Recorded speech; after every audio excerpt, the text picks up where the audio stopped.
Hi, everyone. This is Hannah Hanley, and I'm joined by Nate Ganna. We both work in the spirits industry, and this is Caviar and Chips, our podcast dedicated to the industry, what's going on in our lives, and more. Thanks for joining us. Let's get into it.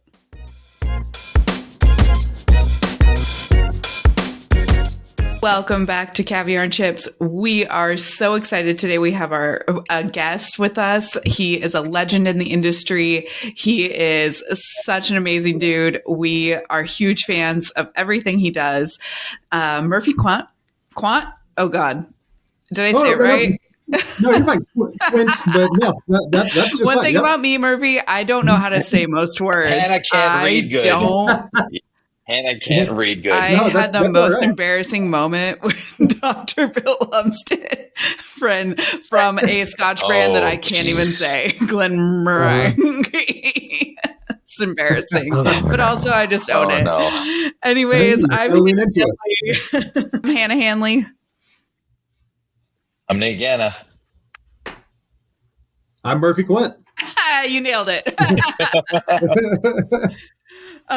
We are stoked to be here to talk to you, Murphy. We know that you have some big stuff coming up. And most of all, I just want to hear more about Iowa and what's going on. And we are such huge fans in my house of Cedar Ridge, seriously. And I tell everyone, favorite whiskey I've tried all year, favorite whiskey out there. If you haven't heard of Cedar Ridge, you need to get Cedar Ridge. I tell everyone about it. So thank you.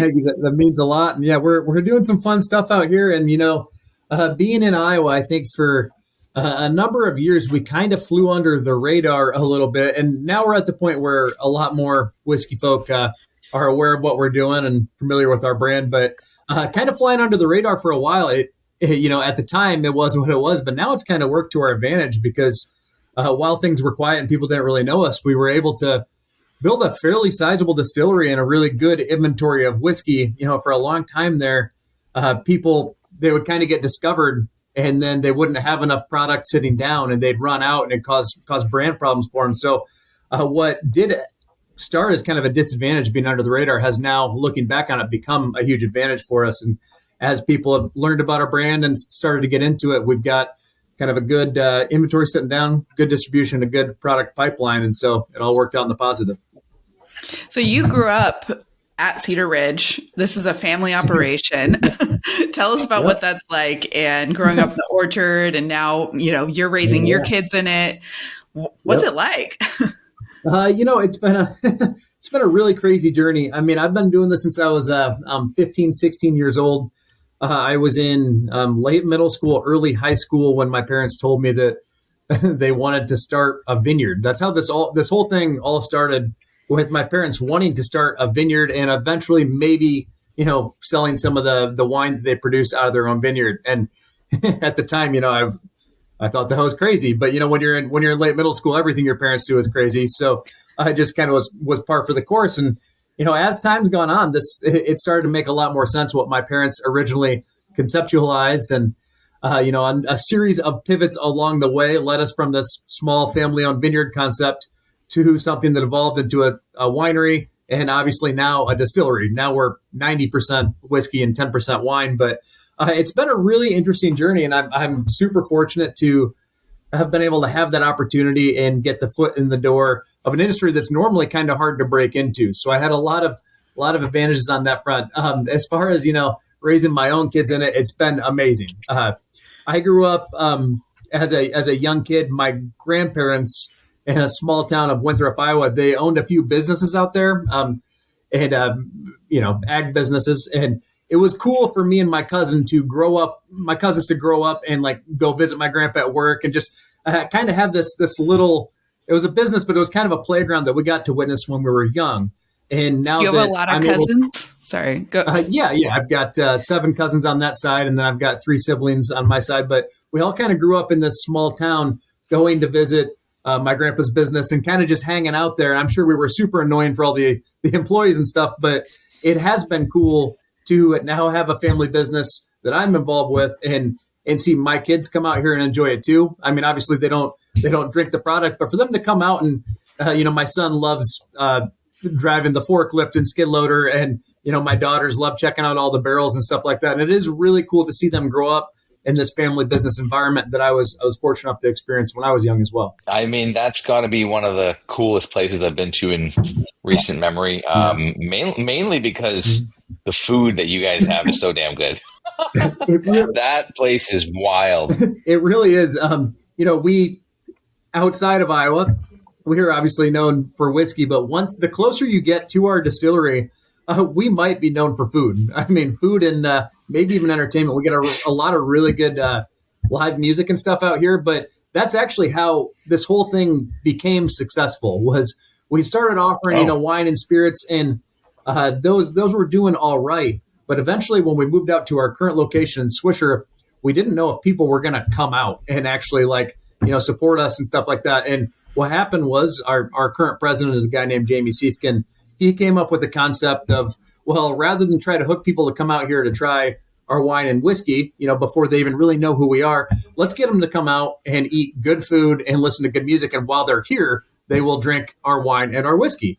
And so we kind of took a reverse approach to it. And it ended up working really well because back then when we got started, there wasn't a lot of that out here. There wasn't a lot of really interesting venues where you could come and stare at vineyards and eat good food and also, drink wine and spirits that they make. So the food is definitely a big hook for us. I think our wood-fired pizzas are probably the best thing that we make. But yeah, I'm excited for you guys to get out here again soon and we'll have a meal together. Can you paint the picture for us, for our audience of what visiting Cedar Ridge is like? So are you driving through cornfields? Are you driving on main roads? Tell us what it's like. It's a good question because most people haven't been here. And I know that Iowa, for one reason or another, is not on the top of the list of places for people to get to, which I think Iowa is insanely beautiful, and I hope more people consider to get out here. But when you come and visit Cedar Ridge, you're gonna pass a lot of cornfields on the way. I mean, if you teleport to a random spot in Iowa, you're probably going to be in a cornfield. A lot of corn around here. But however, when you come out to us, though, I mean, we're right in between Cedar Rapids and Iowa City. So two very big cities in the state of Iowa, really fun cities as well. And we are right in the middle of those two. So there's plenty going on where we're at as well. But when you drive up, it's interesting. People always, one of the first questions I ask people is, when you drove up, was it what you were expecting? And they always say no, because, a lot of people have been to the Kentucky bourbon trails and stuff like that. And they kind of have a preconceived notion of what it's going to be like. When you pull up to our place, we're actually surrounded by vineyards because we've evolved from one thing into another. We started as a vineyard and we built our distillery in the middle of those vineyards. So the first thing you're going to see is buildings everywhere surrounded by vineyards. And so that's what we have out here. We have many different areas that you can check out, including our tasting room, our original production floor. But then we also have 6 different rickhouses out here that you can explore, a fun blending floor that we're going to do some tastings on here in the next couple of weeks. So there's a lot going on, but it is not traditionally what people will see when they go to other distilleries. Yeah, I think the layout of your land, it's so unique to have something that you cross the street for to go into. I've never, ever seen anything like that, right? So it's really, really cool that you've separated it really well.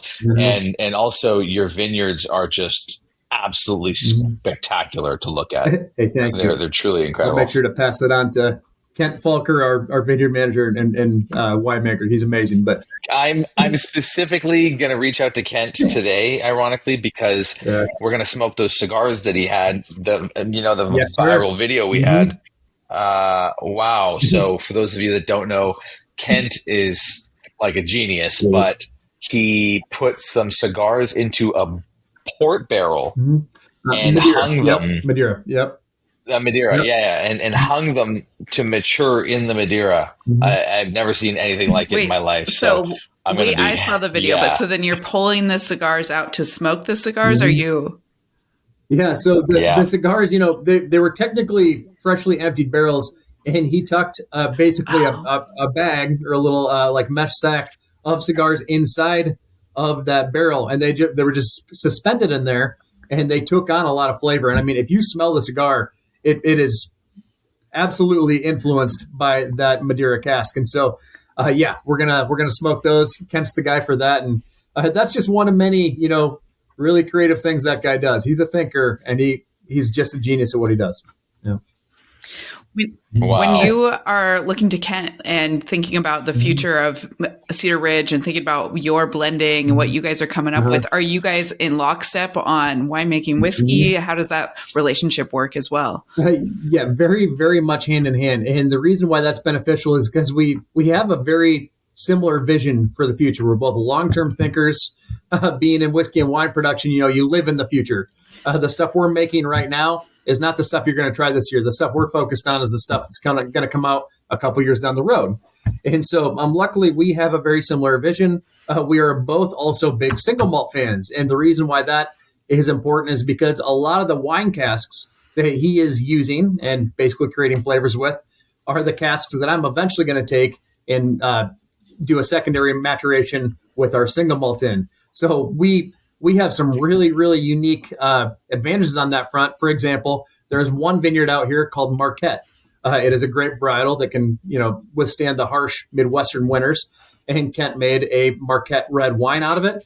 And I took that same cask once he dumped it and filled it up with single malt, and it made just a killer single cask of single malt. But why it's important is because we made the single malt. We mashed and distilled it on site. We made the wine, but we also grew the grapes that we've been growing out here since 2003. So that is a project that incorporated, his knowledge, my knowledge, our entire staff's knowledge, but also then 2 decades of people growing grapes to make those flavors and create that one single cask. So the two of us work really, really well together, hand in hand. And we have a lot of advantages because we're that winery distillery combination. And we look forward to continuing channeling those advantages as we move forward.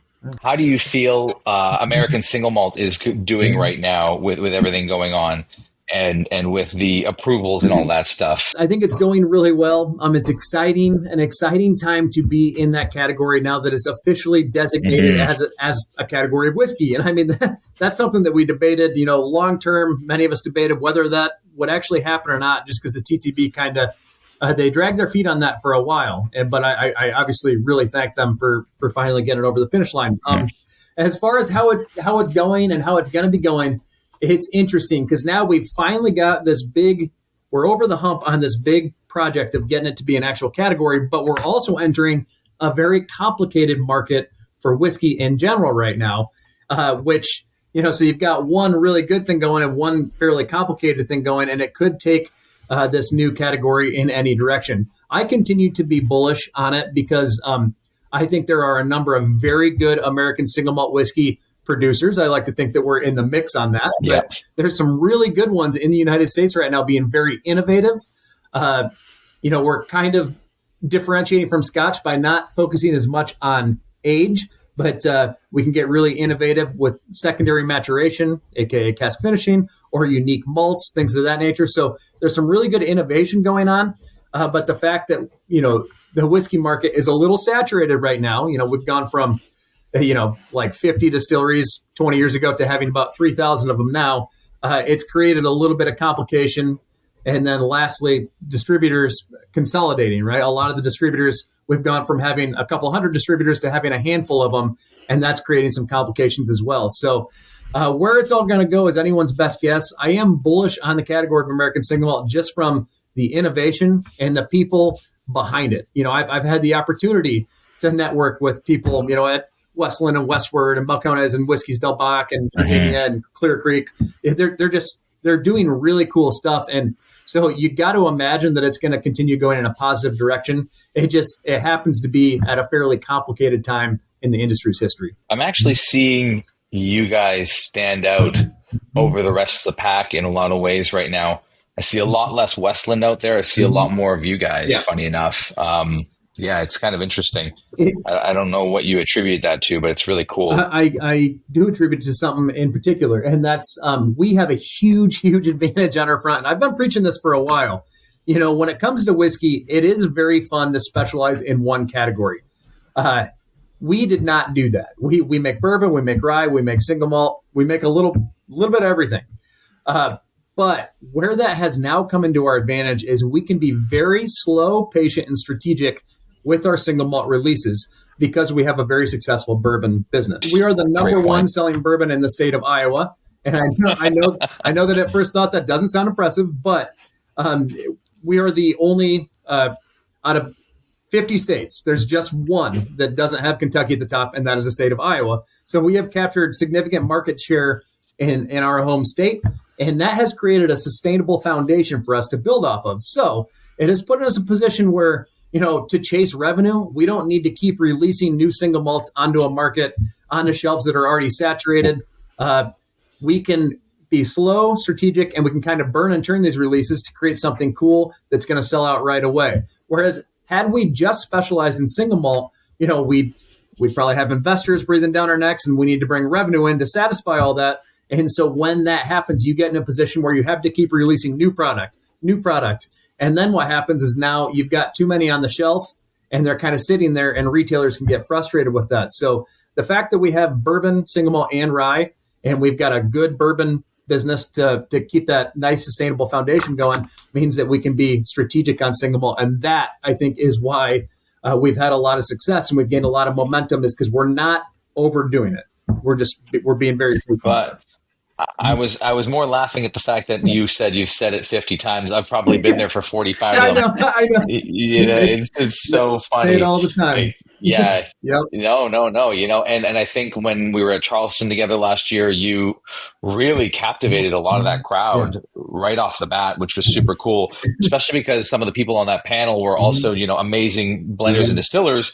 And it seemed to be a very cool panel because it had to have the most amount of states that I'd ever had on a panel. And, that Jimmy Redcorn from Charleston that we had on there as well. And to be able to talk about it in the way you did. And also, I remember there was a doctor from Iowa that was there in attendance watching, and they were like, man, we want to come down and see it. It was so cool to learn that there was something as good as there is in the state of Iowa, especially for a time when right now people are trying to find new, and I wouldn't know necessarily if you're craft or not, but from a perspective of, craft being like a distillery that is local, you guys really check all the boxes of quality. And the time when people are going away from the big guy, you guys are really stepping up. I saw a review of your newest release and on Quintessential 5, and people were like, Jesus, you somehow made 8 casks work beautifully.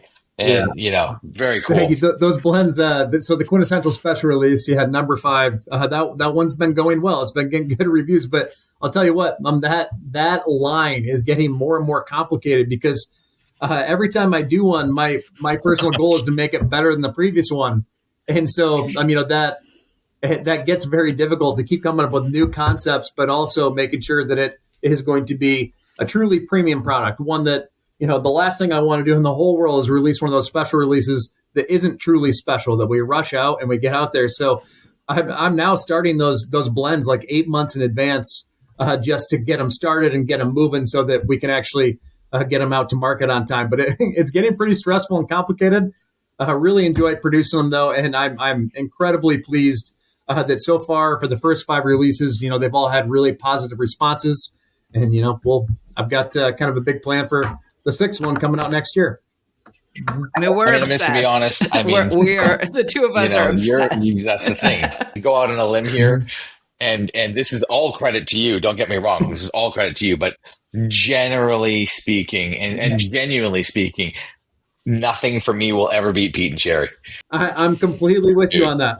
So it's funny you mentioned that. I was talking about that with someone. People always ask me what my favorite special release is. And I would say, it's really hard to pick based on flavor because they're all different, and I work so hard on them. They're kind of my babies, but I will have a tough time ever feeling the same way that I feel about any of them versus Pete and Cherry Married. Because one, I do think that is the best whiskey that I've ever at least had a hand in producing. But also that one, it started the whole thing. When we released that was the first time I did a blend of unique finishing casks and stuff, and also did it in that premium $100 bottle. And I know that $100 for a bottle anymore, that's not absurd. That's pretty common, but we come from pretty modest setup. With bourbon and stuff, most of our bottles are between $30 to $60. We're always trying to be on the affordable side and fairly modestly priced. And when we wanted to do this fun single malt and, make it kind of a unique blend, give it a fanciful name, and charge $100 for it, we were like, I don't know if this is going to work. And we did it. We released it and it sold out in like 2 days. And it still to this day is something that, like, if people break out a bottle of it, you're going to text your friends. People are going to come over. It's like a special occasions whiskey now. And that makes me incredibly happy because, like I said, that one's just so incredibly special to me, that peat and cherry married. So, hopefully I've never had anything like that. Yeah, it definitely doesn't taste like what you get out of most American single malts. It's definitely going to be more Scotch-like, but just the way that one came together, and I didn't, like I said, I'm starting these blends now like 8 months in advance, and that was not the case. I mean, I put that one together in just like a month or two, and obviously, for those of you, I'm talking about completely aged whiskey, just the blending process. That one, it only took a month or two to blend it, but these other ones I'm putting like 8 months of blending into now, and I've come up with some that I think are really, really great, but I don't know if anything will ever match that Peat and Cherry Married. When was Peat and Cherry Married released? Probably would have been 22. Probably. It was probably 22, 3 to maybe 4 years ago. Okay. It would have to be 2022. It would have to be 2022. Yeah. Mm-hmm. That's we're not talking about 2006 over here. No, we're talking 2022. No. It's weird how the time goes, but I mean, because we release either one or two every year, so it's kind of hard to track them all, but it would probably be 2022. Is there a release coming up for the anniversary party? Not of American Single Malt.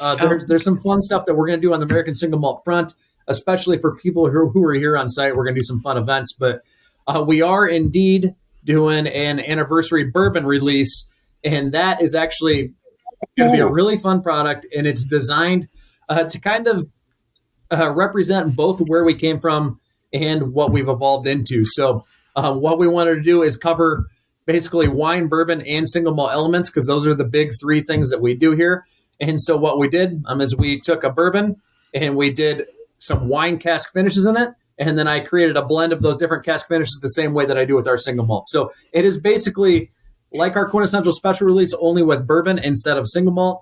And so, we've got some port finished, a little bit of muscatel finished, a little bit of double barrel bourbon in there. So basically a few different cask finishes all blended together to create one final product. But I'm really happy with how it came together. It is going to be a fairly limited release. So, hopefully people can get their hands on it. But yeah, I'm pumped to have you guys try it and hear your thoughts. Nate, pick me up a bottle. Done. Give me one. Done. Say no more. I got you covered. Heck yes. Yeah, absolutely. I'll support that distillery to the day I die. I mean, I think right now is a very interesting time in the industry. Like you said, I think there's a lot of greed out there that has now dissipated because everybody caught on. Everybody's pretty smart and wise to the situation of a quote unquote limited edition bottle for $10,000. No one really cares anymore because they're not really that limited. And the core range is going to really start to come back. And I think that for what you guys offer for the price is very, very difficult to beat. Yeah. And so I think you'll start to see a greater rise in that, if anything. And I see people starting to drink more finally in that ridiculous generation that claims they don't drink. But I'm really starting to see that that's going to happen. And maybe the information should have been based on them being 21. A couple things on that. Seriously, it's crazy now that they're actually understanding what drinking is. I'm like, okay, well, they're not actually going after Macallan or any of these super expensive things anymore because there's not really much value there, and I feel like value is the play for sure.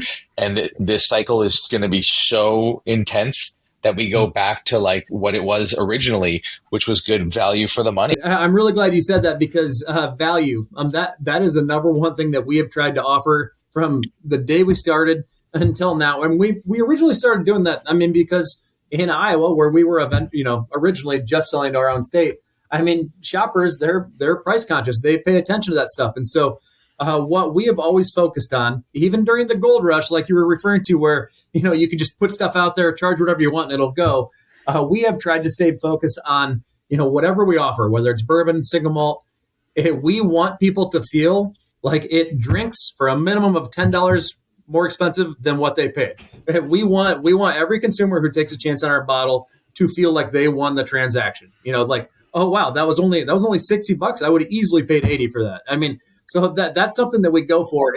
And on that, you mentioned the young generation that claims they don't drink and stuff.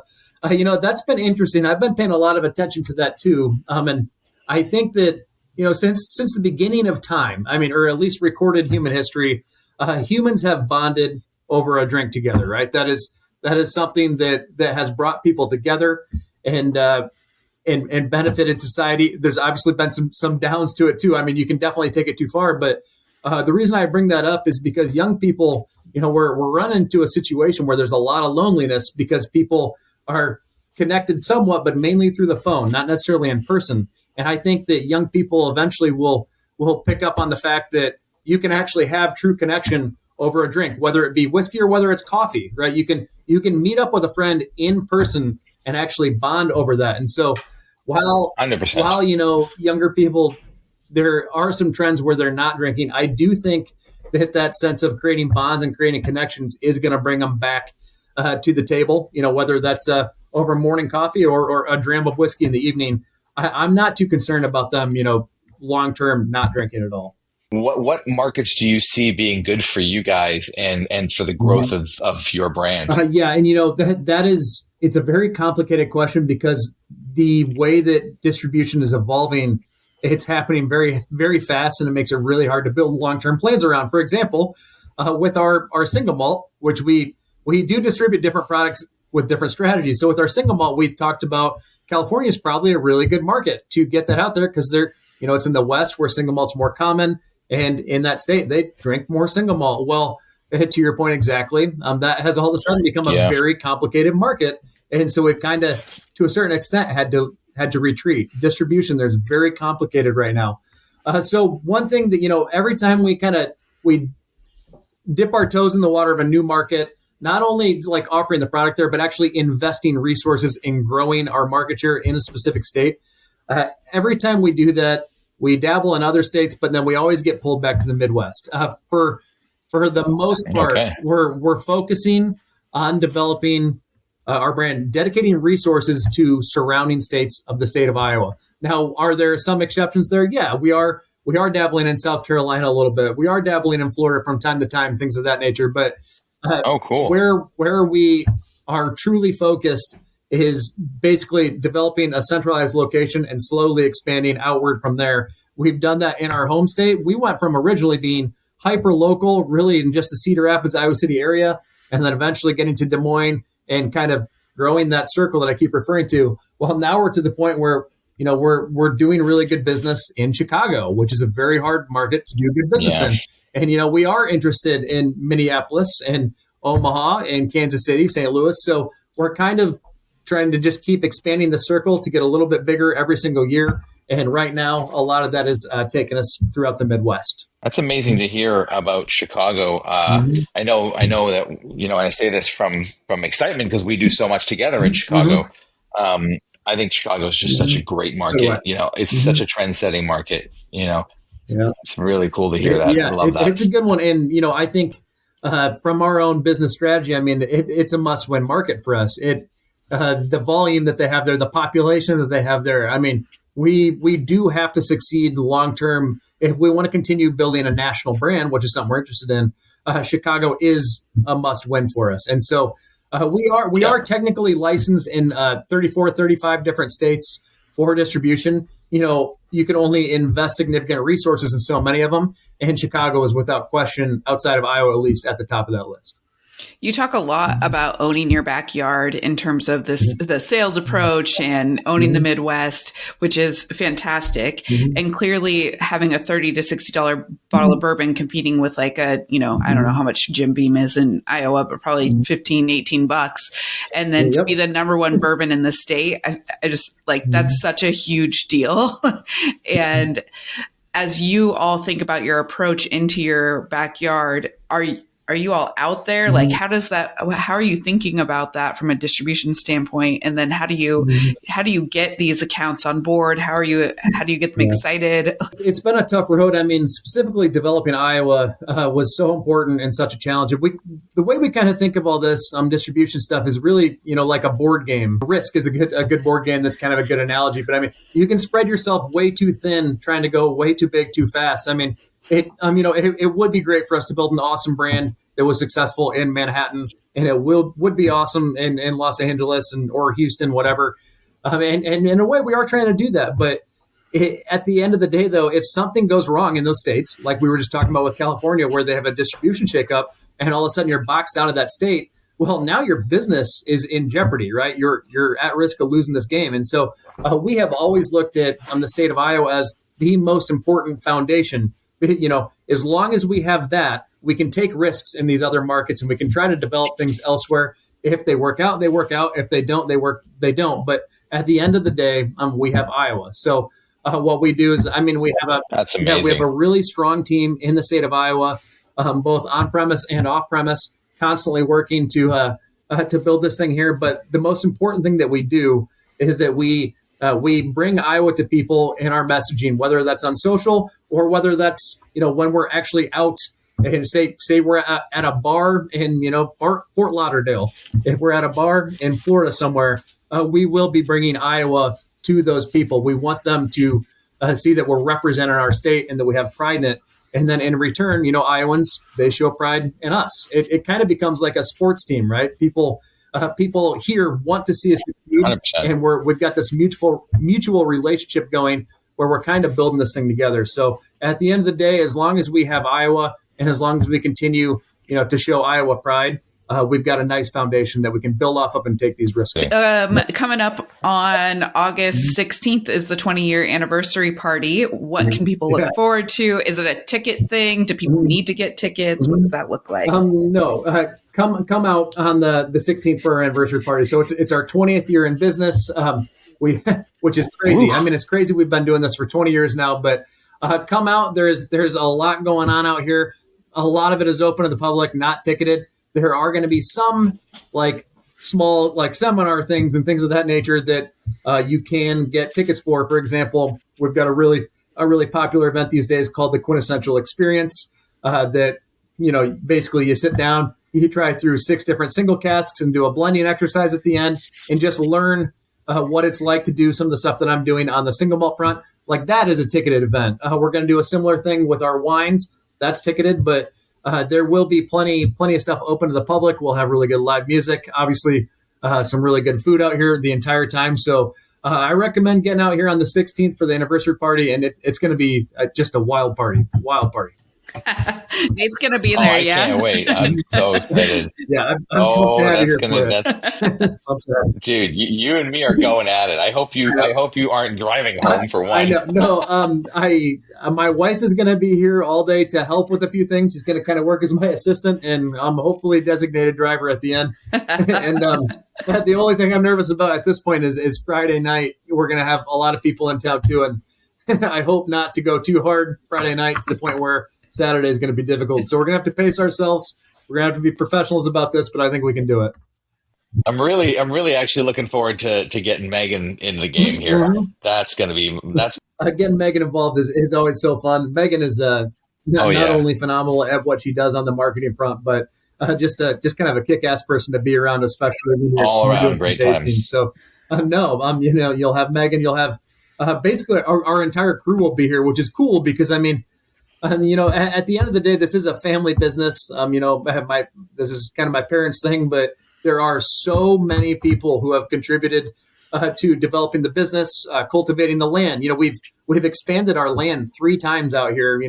We, like you mentioned earlier, we bought the other side of the street and started building on that. And there's just been so many people involved with developing this thing over time. And so I'm really, really excited to have the employees that we have on staff currently be here to not only work, but to kind of celebrate while working. Yeah. And then to even bring some people in who, they don't work here anymore. They moved on to other things, but kind of bring them back and let them celebrate their contribution to this place as well. So just really excited all around. Your folks are still involved? That's so cool. Are they there daily? Yeah, they are. I would, I'd say they're half retired. Okay. They've gotten to the point, where they're, a little less worried about the risk, of that, their investment in this place. Things are going well. We've got a really good staff. And so they don't have to be quite as involved day to day.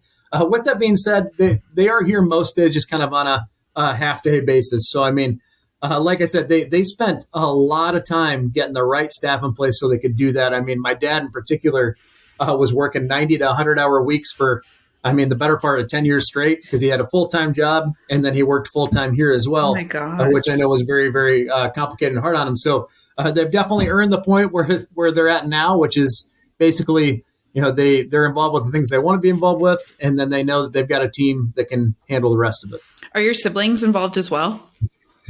No, and I get that question a lot, and I always, I wonder. Eventually, I got to think some of them will come back. But yeah, I've got 2 younger brothers and a young sister as well. And my sister just finished up college in New York and is still out there. And then I've got one brother who's local and not involved in the company yet, and then one brother who actually just got deployed to Iraq.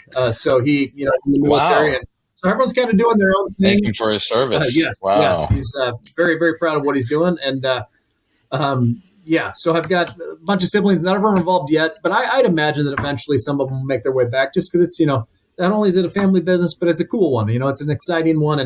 But I do think it's important I did this myself, to leave for a while and go get your own, kind of develop some independence, figure out what you're all about independently before you come back and get involved with the family thing. I think that's a wise move.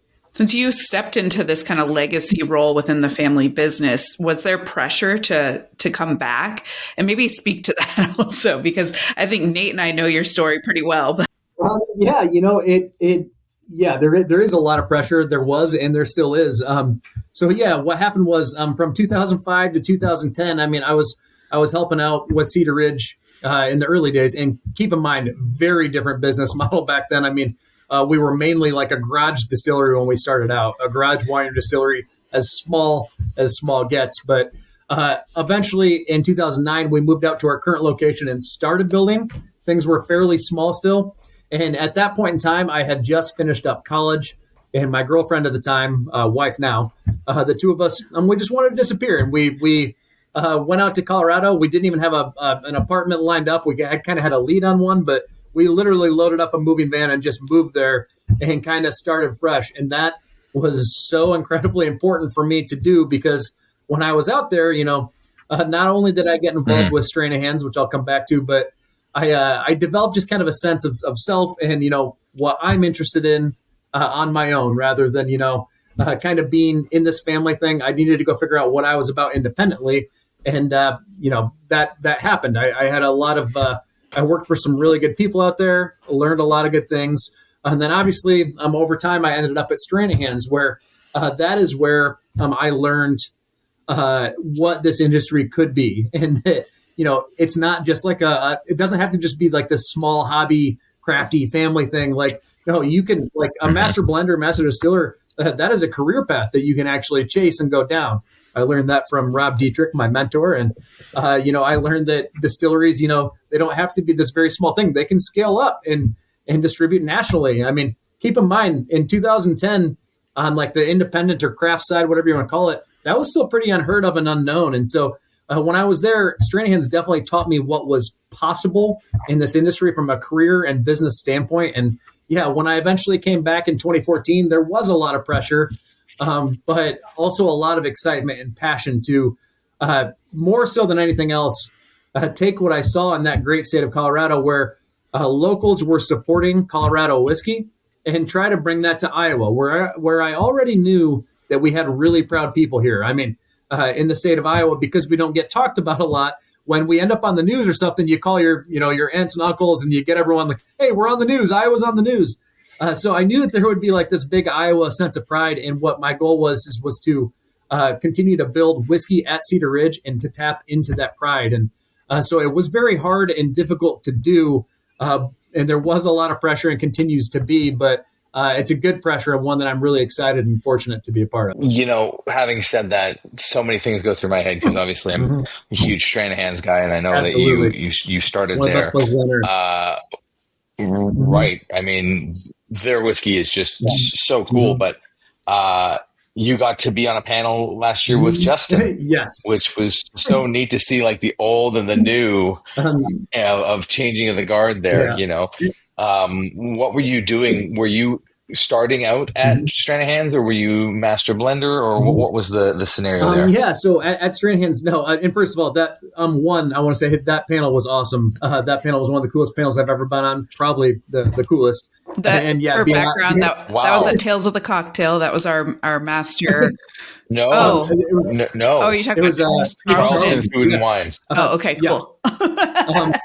Being on it with him was an incredible opportunity, and also meeting Danny from Bardstown was cool. I mean, just a hell of a panel. He really is the best.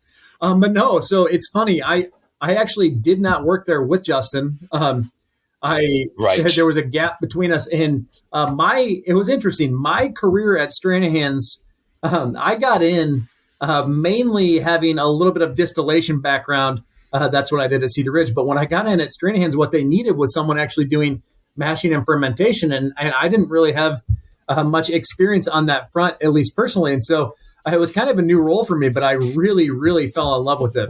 And over time, I got just kind of obsessed with it, and it tapped into my work ethic, and I got some good recognition at the company. I ended up winning Employee of the Year award and stuff like that, which really fueled me to keep going. And then eventually they promoted me to packaging manager, and that was a fun change because while I wasn't producing whiskey anymore, this was the beginning of my career, like managing the business side of things, making sure that we have enough hands to actually, to complete the assignment for today, and making sure that X, Y, and Z was done in advance so that when everyone shows up, we can operate efficiently. So that was kind of the beginning of my role, which now I'm a director of operations. But without that particular role, I wouldn't be here doing this now. So those were my two positions there. I did not do any of the blending work or anything like that, but I did watch Rob Dietrich, my like I said, kind of my original mentor, watch him do that, and that's where I got really interested in. Okay, Rob is doing this thing where he oversees the production, and he's doing all the blends, but he also is really good at marketing it and interacting with consumers and things of that nature, and that showed me the ropes on that front. And now I think in whiskey, that particular position is incredibly important because whiskey consumers want to see less just straight up sales reps. They want to be more involved with the people that actually have a hand in the production. So now the master blender role at these distilleries has kind of become a 50-50 role of you're overseeing and blending, but you're also out marketing and working with people like Nate here and promoting it. And it's incredibly important to have that role. And I didn't witness it until I saw Rob doing it and being just an absolute master at it. So that was kind of one of the ultimate things I took away from there was just seeing what was possible. And it definitely shaped my mentality and my career, to today. How do you think about mentorship and leadership now at Cedar Ridge?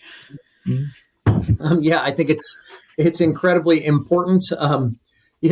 This industry, so many people want to be in it, right? Because it's cool. It's like working in sports. Who wouldn't want to work in baseball? It's glamorous, right? It's a little sexy. It's cool. But because of that, though, because of that, what can happen is you can create a little bit of a logjam at the top when it comes to career growth, right? That everyone wants to work their way to master blender. The hard part is there's only so many master blenders, and really only one per distillery, and so it can create some problems when it comes to room for growth. So the hard part with that is you got to make sure that you're keeping everyone invested and having fun at this fun job. Once people work at a distillery and it's not fun, you've got a big problem because it should be a shoo-in that it's fun, right? And so that is something that I really try to incorporate. I make sure that, that we do a tasting as a team every single Friday, kind of a weekend wind down. I make sure that while I'm the one doing the blends, I make sure I pick the team's brain and have them try all the different products that I'm working with before I create the blend. And then once again, because there is a little bit of a logjam at the top when it comes to career growth. Like for instance, I'm probably not leaving Cedar Ridge, so the people here that the people here that, wait, you're not? Yeah, the people here that want to be master blender. Good to know, Mr. and Mrs. Quint. Yeah, I'm always trying to make sure that my team knows, though, like, I want you here forever because you're valuable at what you do. But if you want to continue growing, and you need to relocate, that don't hide that. Let me help you with that, because that's a big part of this industry, and I'll get you a letter of rec to get there, things of that nature, because you need, like I said, there's that. It's hard to grow upward to a master blender when that position's already locked. So you're probably going to have to relocate. So I build a team of people that are groomed for that. If they need to relocate, then I want to make sure that's an opportunity for them. If not, I want to make sure they're having fun while they're here. amazing, Okay, man. rapid fire. Are you ready? I'm ready. Rapid answers. Favorite barrel finish? Oh God, I got to go with the Amontillado sherry. And Whoa. we've worked with a few different styles of it. Both what I would call seasoned casks and true authentic Amontillado sherry butts. Give me a 40-year-old Amontillado sherry butt where the barrel's almost starting to like rot and fall apart because it's so old.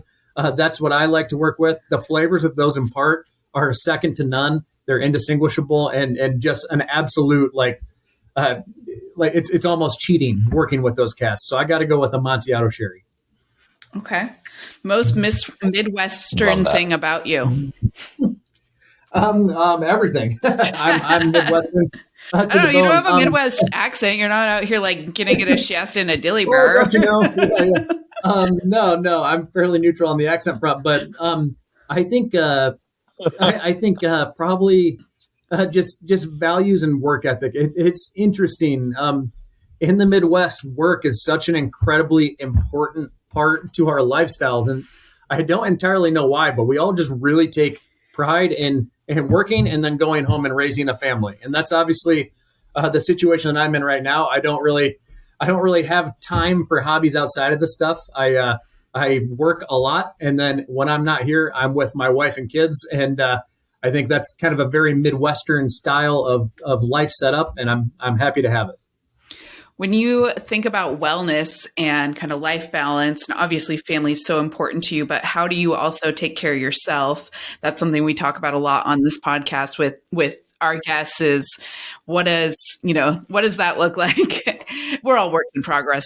No, I'm really, really glad you asked that. No one has ever asked me that, and I don't know why. I think it's such an incredibly important question, because we do work in an industry where, it can be fairly gluttonous, and we can. There's no end to the amount of alcohol that we have, that we could get into. So, wellness is really, really important. And so, some stuff that I'm a big believer in. I very rarely actually drink outside of work. And I don't even mean that as a joke. When I'm doing blends and stuff like that, there's a lot of tasting and sampling at work. And when I'm at home on nights and weekends, I mainly want to be present with my wife and kids. Every now and then, they might go visit her parents out of town. And that's when I'll do like a lot of what I call research, where I'll get some fancy scotches out or other American single malts and kind of learn what everyone else is doing. But outside of that, when I'm home, a lot of the times I do not have alcohol. And then in addition to that, I'm a big, big believer in both sleep and exercise. I take fitness seriously. My wife and I, for 2 years now, have had a rule that you aren't allowed to go to bed until you get 10,000 steps, which, by the way, 10,000 steps a day is the most life-changing move I've ever made on the health and wellness standpoint. It's also easy. You can be on your phone while you walk. It's a shoe-in. It's just kind of the discipline to do it. But walking 10,000 steps a day is an absolute game changer, both mentally and physically. What's your morning routine? My morning routine. So I also a big morning routine guy, and I've been trying to finagle a little bit now that my kids are finally sleeping in a little bit. They used to, wake up between like 6 and 6:30, and we'd have what we call morning snuggles and just kind of screw around for a little bit as a family in the morning. But now that they're getting a little bit older, they usually sleep in. And so what I'm trying to do is wake up at between 5:15 and 5:30 every morning. I do an exercise that I write the night before. and then I've got a little home sauna, just a 1-person sauna, and then I use that, and then I go to work. So I like to get a little exercise and a little wellness, a little quiet time to myself in the morning just to kind of decompress, and then I'll have a quick breakfast with the family and head to work. How did you and your wife meet? Wow. We met in college just through mutual friends. So yeah, we met kind of right at the end of college. I went to a community college. She went to the University of Iowa, and I was living with some people who went to the University of Iowa as well, and they introduced me to her, and the rest was history. I mean, we met and we're just kind of friends for a while, and then right near the end of college, we started dating, and we funny enough, I kind of had this whole like Denver plan that I was talking about earlier, where I was just going to kind of move out to Denver when I was done. And we were only like 5 months into dating. And I was like, you want to come with me? And she did. We took a chance. It could have been an absolute disaster. Ended up being like the best thing that we ever did. Yeah. It's really similar to me and my husband. I was like, I'm going to move to Utah. And he was like, I guess I'm moving to Utah. And I was like, oh. Exactly. It works out sometimes. Nate, when was the last time you saw 6:30 a.m. or rather 5:15 a.m.? When it wasn't from the night before. May. Yeah, sleeping for May. You have to do this one flight that you can only do one flight in, one flight out per day in Isla. And in order to get to Isla, if you miss the flight, you got to take a 4-hour ferry. So we were up at 4:30 in the morning, and we took 6 guys to Isla and did a whole tour of Isla. But that's like the day I dread every single year. Yeah. Yep. That's the day. And there's gonna be more of those now. So I'm an early riser too, Murphy. So I was giving Nate shit. It can be a really hard thing in this industry though, because for like on my normal Monday through Friday, like when I'm at the distillery, being a morning person is awesome. When I go to like, if I do a media thing or a distribution thing where I'm like in Texas working with distributors or something, they want to go out until like 2 a.m. And so it gets, you have to be able to like do both. And that sucks for me because I'm like at 9:30, I'm like, I think I'm going to turn in for the night. And, for everyone else, it's like, dude, we just took a nap. Like, what are you talking about? Same. Yeah. I'm like, Nate, I'm going to tell you going this. To bed? Yeah, I'm going to be honest with you. Friday night, you're not going to be turning in at 9:30. I know. Just let you know. Yep. The 15th and 16th, I'm a little nervous about that. Going to need to really, going to need to rest up, going to need to hydrate, and going to need to be sharp. We need that nervous energy. This is good. I like it. Murphy, thank you so much for coming on Caviar and Chips. We are so stoked about this, and you are welcome awesome, back man. Anytime. We would love to have you back. Anyone from your team as well. And we look forward to paying attention to what you're working on. And Nate, bring me home a bottle of that bourbon. That I will 100% do. I will FaceTime you with Murphy Please from the distillery. Oh my God. I love that. 100%. We will absolutely do that. And no, honor to be here chatting with you both, and would love to be back on and do it again soon. You should probably, you might have to grab Kent and do one with him as well, just because he's an absolute genius. So, but no, this is. Well, he just told me, I sent him a message during this, a picture of us, and I said, any chance we can smoke those cigars? And he said 1,000%. Kent's a 1,000% guy. Yep, absolutely. But Kent is no 100, it's 1,000. Yeah. Oh my God. That's my goal. Be a 1,000% girl. Right? I'm like, I don't know. Oh my God. Awesome. Thank you so much, Murphy. And where can everyone find you? On the internet. Well, in person, you can find me in Iowa. On the internet. So I have my own little Instagram page, murphy.quint, just for some behind the scenes Cedar Ridge stuff, all production focused. Outside of that, from a company level, Cedar Ridge, Iowa is our handle on most things. Check us out. We do a lot of different things here, from obviously whiskey, but all the way to wine and food that we talked about. And for more information, check us out at Cedar Ridge, Iowa. Thank you so much. Check them out. Drink their whiskey. Thank you so much, man. Go to Iowa. Thank you. We love you. See you in 10 days, buddy. We'll see you very soon. I'm ready. Thanks for man. joining us Take for another care. episode of Caviar and Chips. Find us on all the socials. Please like, subscribe, do all the things, and definitely follow Murphy and Cedar Ridge. If you can find Cedar Ridge product around you, please buy it because it is so good.